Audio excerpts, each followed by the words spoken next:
На туристическия бранш не добре, но на психиката на българите отвратително. Защото при нас сезон още не е започнал, нали, не е толкова масов. Говорим за нашите туристи, които пътуват за Гърция.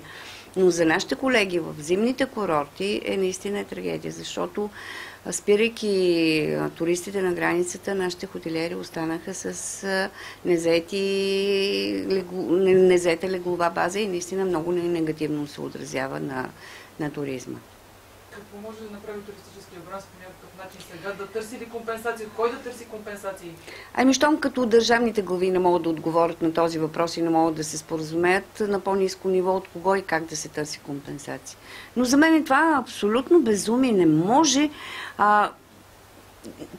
За мен те са като едни големи деца. Има ли са някакви играчки, които в един момент трябва да се разделят с тях и започват да се сърдат, да ритат, да чупат. Не става, аз не мога да си го обясня като поведение какво е това. Просто от човешка гледна точка оставям бизнеса в случая. Тези хора, които са там на границата, шофьорите стоят по дни наред, месеци, колко вече, 4-5 дни е тая блокада. И другото, което е невероятно неприятно, не може на наш гръб или на гърба на хората, които минават през Гърция, да решават този проблем. Защо аз, ако имам проблеми в къщи, мога ли да заваря входната врата, да не пускам съседите и докато се карам с мъжа ми и в семейството имам проблеми, да не разрешавам да минават хората? Това е безумие, не знам. Не казвам, че не ги уважавам и обичам гърците, но в тази ситуация съм отвратена от тяхното поведение.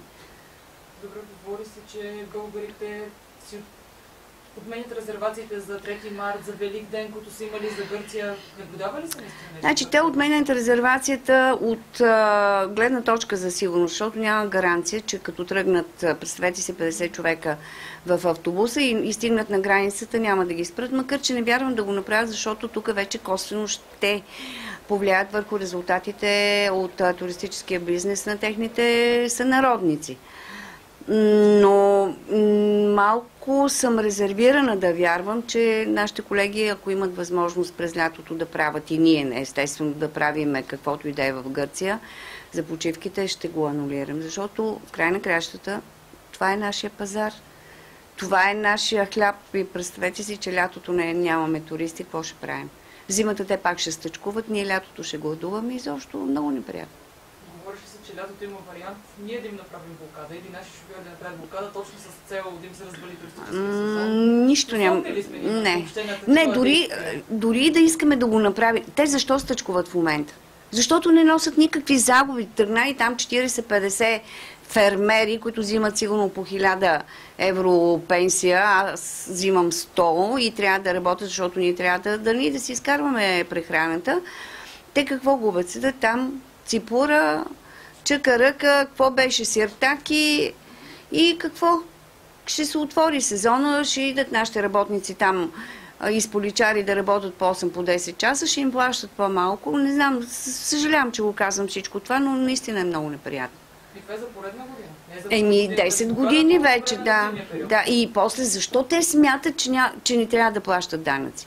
Това е техен вътрешен проблем и не би трябвало по този унизителен начин да се подхожда към всички хора. Не говоря само за българи, тук минават и румънски туристи в момента. Да не говорим, че има и превозвачи, които не са само от България.